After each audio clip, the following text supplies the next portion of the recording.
Imaginez une nuit sur le front de Zaporizhia, quelque part près de Robotine, en été 2023. L'infanterie ukrainienne est couchée dans les tranchées, attendant l'ordre d'attaquer.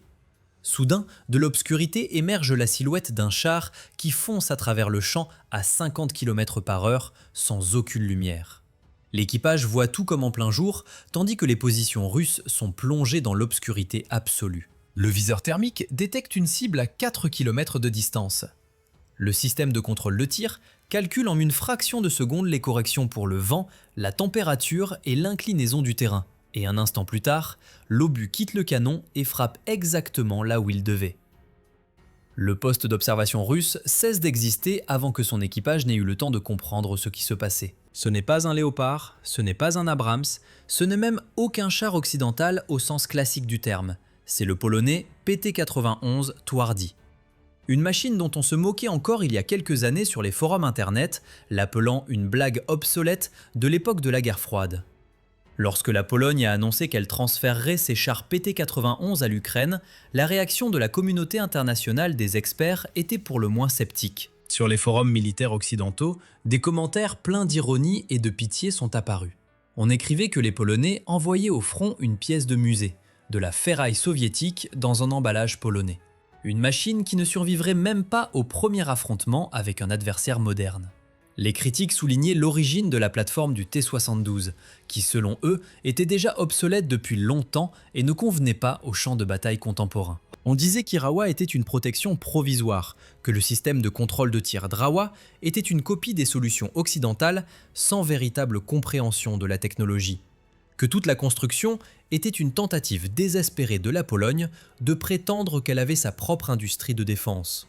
Certains experts prédisaient directement que le PT-91 brûlerait sur les champs ukrainiens plus vite que n'importe quel autre char dans cette guerre. Dites-nous en commentaire de quelle ville vous nous regardez et abonnez-vous pour nous soutenir. Merci, on continue. Mais pour comprendre pourquoi ces experts se trompaient tellement, nous devons revenir à l'année 1988, quand tout changeait en Pologne. L'Europe de l'Est bouillonnait de tensions politiques. L'Union soviétique vacillait sur ses bases et l'armée polonaise se rendait compte de la brutale vérité que ses chars étaient obsolètes et n'avaient aucune chance face à la technologie occidentale. Dans les usines mécaniques de Gliwice, on produisait depuis des années le T-72M1 sous licence soviétique. Mais le commandement polonais savait que ces machines n'étaient qu'une solution temporaire. L'OTAN disposait de Léopard de deuxième génération et d'Abrams de première génération qui dépassaient à tous égards les constructions soviétiques. La Pologne avait besoin de quelque chose de nouveau, mais en même temps, elle n'avait pas les moyens de créer un char à partir de zéro.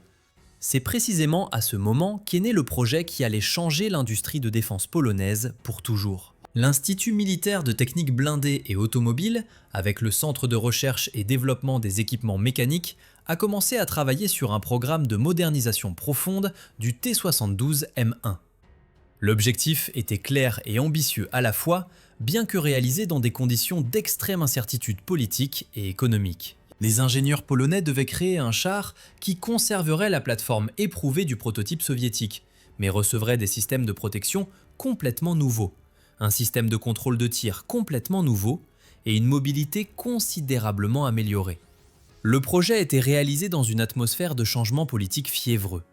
En 1989, le communisme est tombé en Pologne. En 1991, le pacte de Varsovie s'est dissous et peu après, l'Union soviétique a cessé d'exister. La Pologne s'est retrouvée dans un vide stratégique, sans alliés et sans perspective claire pour l'avenir. C'est précisément dans ce contexte que les travaux sur le nouveau char ont pris une signification particulière. Il ne s'agissait plus seulement de moderniser l'équipement militaire, mais de prouver au monde et à soi-même que la Pologne était capable de produire indépendamment des armes modernes. Le premier prototype du PT-91 a été présenté en 1993. La machine a subi des tests intensifs dans diverses conditions climatiques et de terrain. Des hivers glacials aux étés torrides, des marais boueux aux montagnes rocheuses. Les résultats ont surpris même les plus grands optimistes. Le nouveau char polonais s'est avéré non seulement techniquement performant, mais à bien des égards supérieur à son prototype soviétique. Le système de contrôle de tir Drawa permettait un tir efficace de nuit, ce qui était pratiquement impossible pour le T-72M1.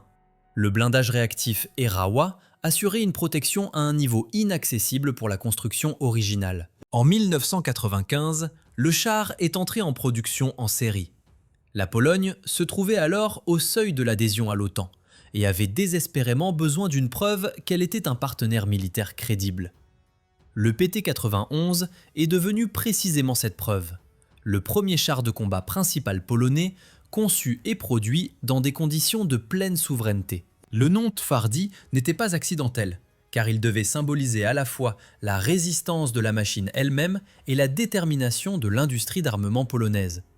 Lorsque les ingénieurs polonais se sont assis pour concevoir le système de protection du nouveau char, ils avaient devant eux une question fondamentale. Comment faire en sorte que la machine survive à un impact d'obus à charge creuse qui perforait sans problème tout blindage en acier connu à l'époque? La réponse à cette question est devenue Erawa, un blindage réactif développé par l'Institut militaire technique de Varsovie. Mais les constructeurs polonais n'avaient pas l'intention de simplement copier les solutions soviétiques qui étaient déjà utilisées sur le T-72B à cette époque. Au lieu de cela, ils ont décidé de créer quelque chose de complètement nouveau, quelque chose qui résoudrait le problème fondamental de tous les systèmes de protection dynamique de l'époque. Ce problème consistait dans le fait que le blindage réactif classique, lors de son activation, générait une énorme quantité de fragments qui se dispersaient dans toutes les directions à une vitesse de plusieurs centaines de mètres par seconde. Pour l'infanterie accompagnant le char dans l'assaut, cela signifiait un danger mortel. Le contact sain soviétique, qui protégeait le T-72B contre les obus à charge creuse, transformait simultanément chaque impact en explosion de fragments capables de tuer les soldats dans un rayon de plusieurs dizaines de mètres. Les ingénieurs polonais ont décidé que leur système fonctionnerait différemment. Erawa a été conçu de sorte que l'énergie de l'explosion soit dirigée vers l'intérieur du module et non vers l'extérieur. La construction spéciale de chaque élément du blindage réactif faisait qu'à l'activation, une quantité minimale de fragments secondaires était produite. Les tests effectués sur le terrain d'essai ont montré qu'un soldat se tenant à seulement quelques mètres du char touché par un obus à charge creuse avait de réelles chances de survie, ce qui était pratiquement impossible avec les systèmes soviétiques. Cette approche révolutionnaire de la protection dynamique a permis au PT-91 d'opérer en coopération étroite avec l'infanterie sans l'exposer à un risque supplémentaire. Le système Erawa existait en deux versions, désignées comme première et deuxième.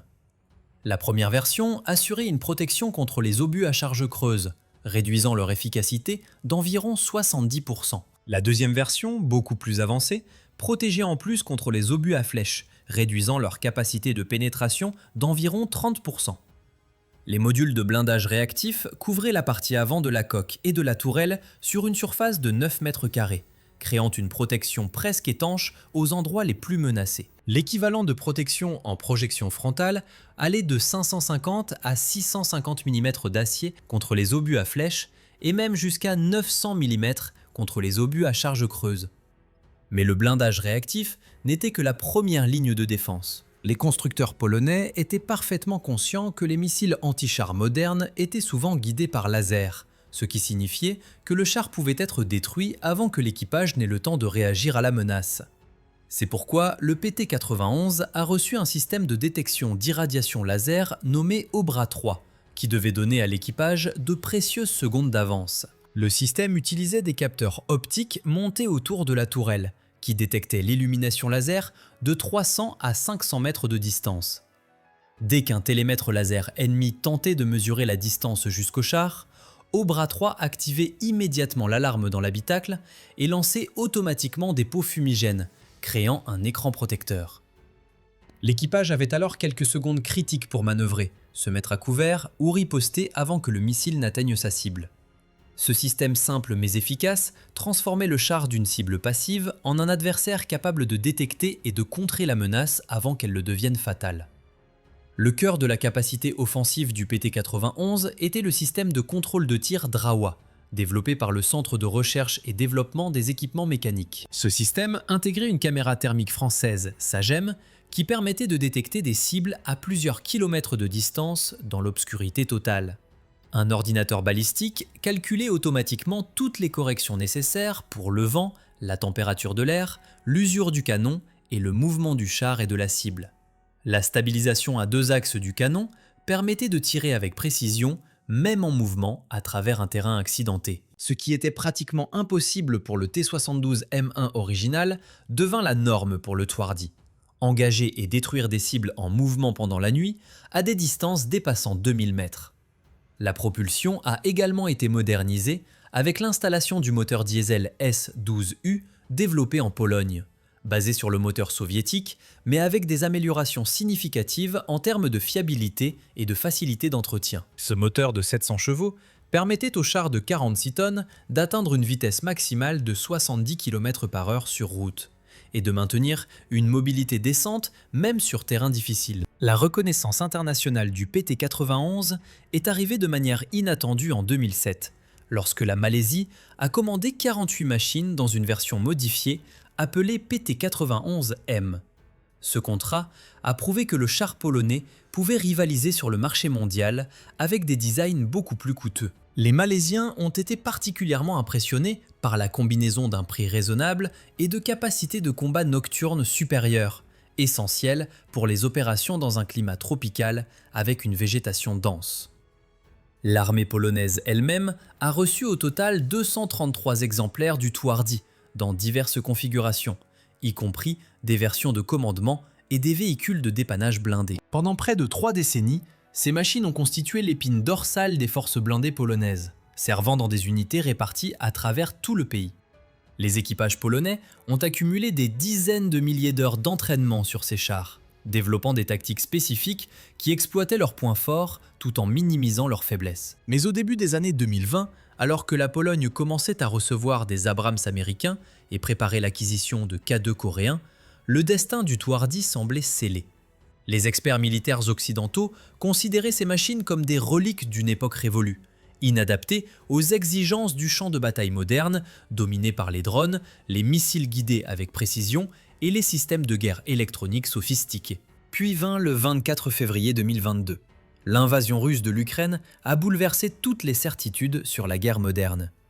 Les premiers jours du conflit ont montré que les chars n'étaient pas obsolètes, mais que leur survie dépendait de tactiques appropriées et du soutien de l'infanterie. Les colonnes blindées russes qui avançaient sans coordination avec l'infanterie et la reconnaissance ont été massacrées par des équipes anti-chars ukrainiennes équipées de Javelin et de Henlo.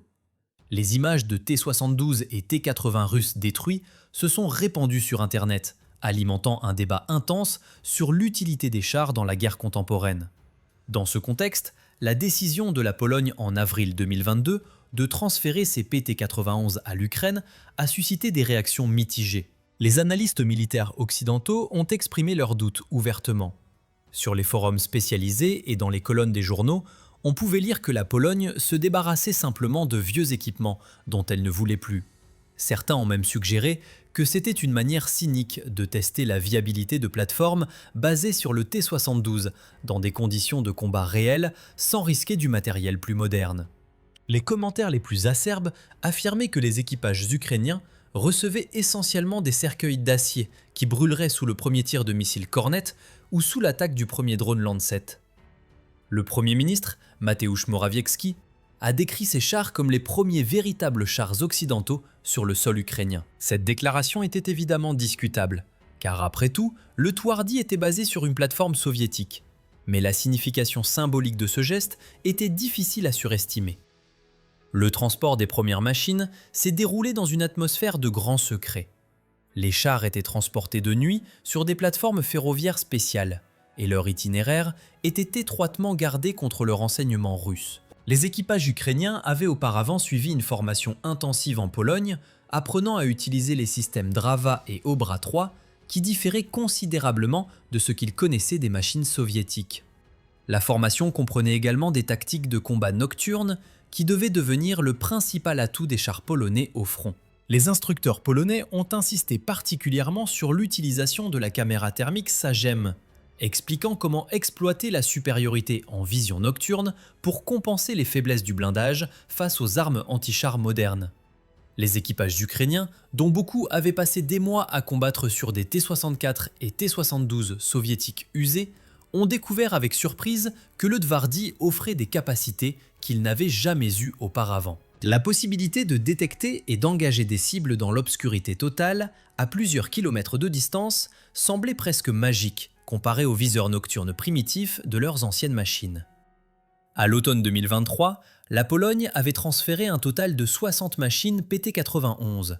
Toutes sont allées à des unités de première ligne où elles ont comblé les pertes subies lors des combats estivaux acharnés. Le principal théâtre d'opération pour les chars polonais est devenu Zaporizhia, où l'armée ukrainienne menait une contre-offensive en direction de Mélitopol et de la mer d'Azov.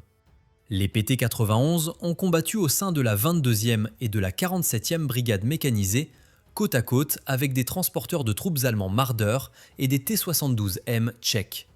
L'été 2023 a apporté les premiers véritables affrontements. Les environs de Robotyne et de Verbové se sont transformés en enfer, où chaque mètre de terrain était défendu par des champs de mines denses, des tranchées et des positions anti-chars. Les colonnes blindées ukrainiennes devaient se frayer un chemin à travers des lignes de défense successives exposées aux tirs d'artillerie, aux attaques de drones et au feu direct. C'est précisément dans ces conditions que le PT-91 a subi son véritable baptême du feu. Les sceptiques attendaient avec impatience la confirmation de leur prédiction que les chars polonais brûleraient plus vite que n'importe quelle autre machine occidentale. Mais la réalité du front allait leur réserver une surprise. Le 25 août 2023, un incident s'est produit qui a montré à la fois les faiblesses et les points forts du char polonais. L'un des Twardys, lors d'une attaque, a roulé sur une mine anti-char, qui a détruit les chenilles et immobilisé la machine sur un terrain découvert. L'équipage a immédiatement quitté le char, conformément à la procédure d'évacuation. Moins d'une minute plus tard, un drone russe FPV avec une charge creuse est apparu au-dessus de l'épave, qui a frappé la tourelle et provoqué un incendie.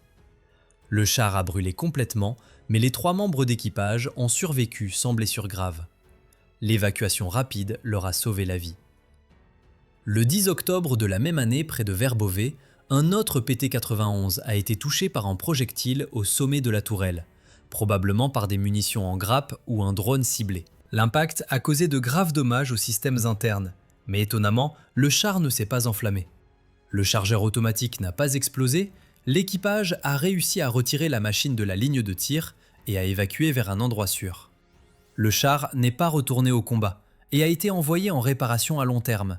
Mais le simple fait qu'il ait survécu à un impact sur le toit a suscité le respect parmi les tankistes ukrainiens. Ces incidents ont révélé un schéma inquiétant qui allait dominer toute l'expérience de combat du Twardy en Ukraine. Les mines et les drones attaquant d'en haut représentaient les menaces les plus dangereuses contre lesquelles le blindage réactif Erawa était pratiquement impuissant. Pourtant, les chiffres parlaient d'eux-mêmes. Au printemps 2025, les pertes en PT-91 s'élevaient à 11 machines selon les sources ouvertes. 7 d'entre elles avaient brûlé complètement et n'étaient pas récupérables. Les 4 autres avaient été endommagées mais évacuées et envoyées en réparation. En comparaison, les pertes en Léopard 2 et en T-64 ukrainiens étaient proportionnellement beaucoup plus élevées. Avec 60 machines livrées, le coefficient de perte des Twardy était inférieur à 20%. Ce que les experts ont considéré comme un résultat meilleur que prévu. Les tankistes ukrainiens qui ont eu l'occasion de combattre sur le PT-91 ont rapidement développé leur propre opinion sur la machine polonaise. Dans les interviews et les récits du front, des observations similaires revenaient. Le Twardy était une alternative tout à fait décente à la ferraille soviétique sur laquelle la plupart d'entre eux avaient appris le métier. Ils appréciaient particulièrement la fiabilité de la propulsion, car le diesel polonais S12U résistait sans problème 800 km sans nécessité de réparation majeure. En comparaison, les T-64 ukrainiens nécessitaient une attention constante des mécaniciens et des arrêts techniques fréquents, ce qui, dans les conditions du front, signifiait une limitation sérieuse des capacités de combat. Les opérations nocturnes sont devenues le domaine des Twardy. Quand la nuit tombait, les chars polonais partaient en chasse, exploitant la supériorité du viseur thermique Sagem sur la plupart des machines russes. Les T-72B3 et même les T-80 plus récents dans leur version de base disposaient de systèmes d'observation nocturne nettement inférieurs. Les équipages ukrainiens ont rapidement appris à exploiter cet avantage, menant des actions offensives précisément après le crépuscule, quand l'adversaire était pratiquement aveugle. Pendant la journée, la situation était complètement différente, car alors, le Twardy devenait plus vulnérable aux attaques aériennes et aux tirs anti-chars de précision. Le plus grand défi s'est avéré être les drones kamikazes russes Lamp-7 et les drones FPV improvisés avec des charges creuses. Ces petits appareils volants bon marché et difficiles à détecter, attaquaient par le haut, en frappant les endroits les moins protégés de la coque et de la tourelle. Le blindage réactif Erawa couvrait l'avant et les côtés de la machine, mais le toit restait pratiquement sans défense. Le système Obra 3, conçu pour détecter le guidage laser, était complètement impuissant face aux drones pilotés visuellement ou équipés de systèmes simples de reconnaissance d'images.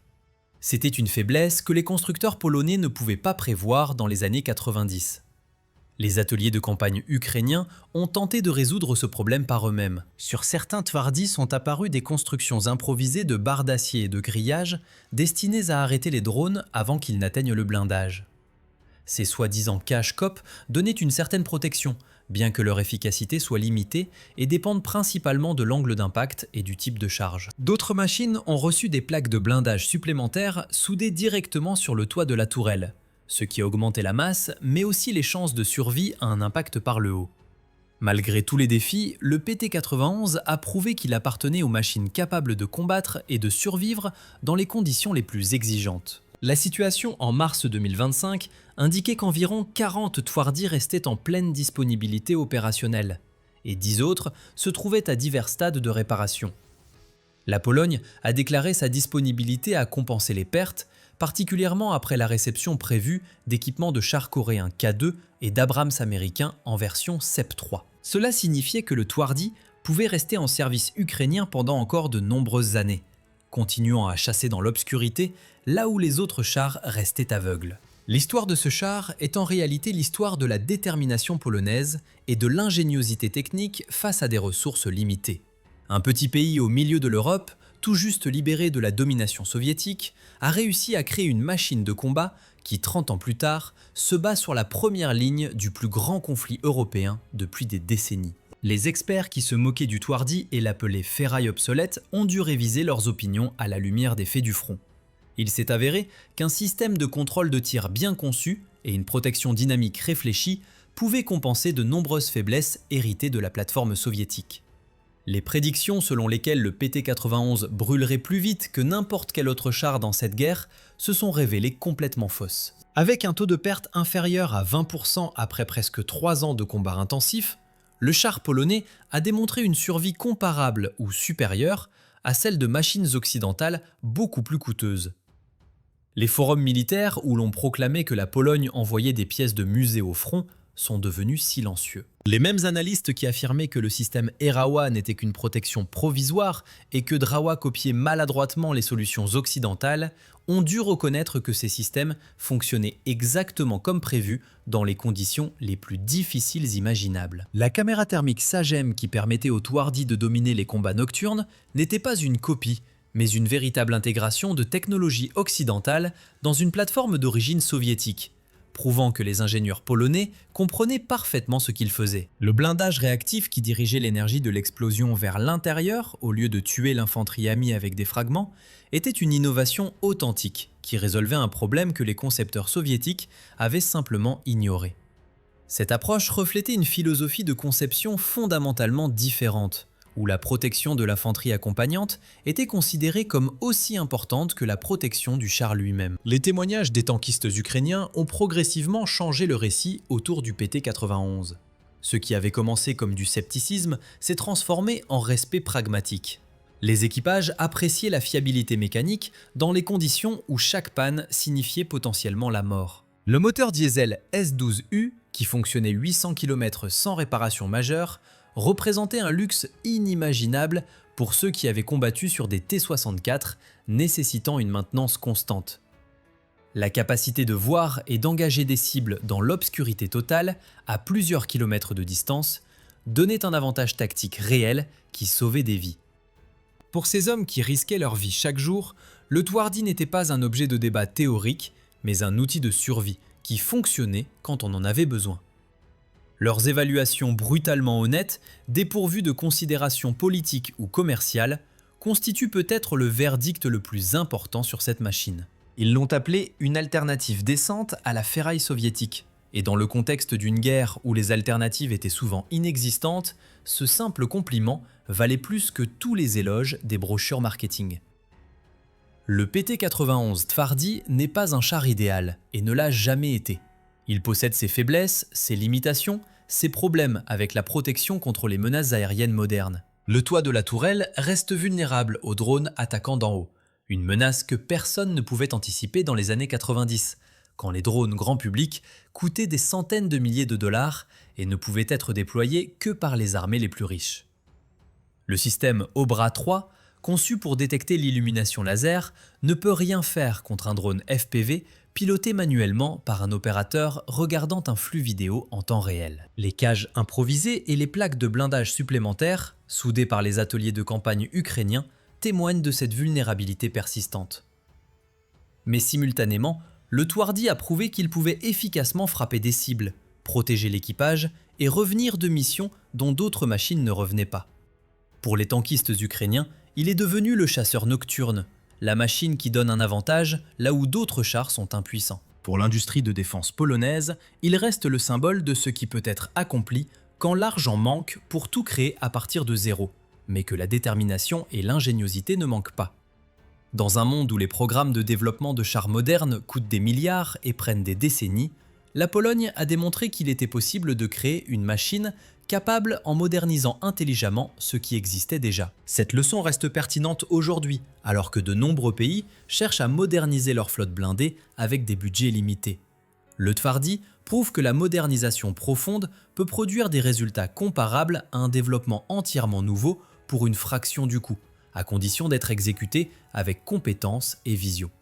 Si cette histoire vous a semblé intéressante, laissez un pouce en l'air et écrivez dans les commentaires de quel char vous aimeriez entendre parler la prochaine fois. Et si vous ne vous êtes pas encore abonné à cette chaîne, cliquez absolument sur le bouton d'abonnement et la clochette pour ne pas manquer les prochains contenus sur les machines de guerre extraordinaires qui ont changé le cours de l'histoire.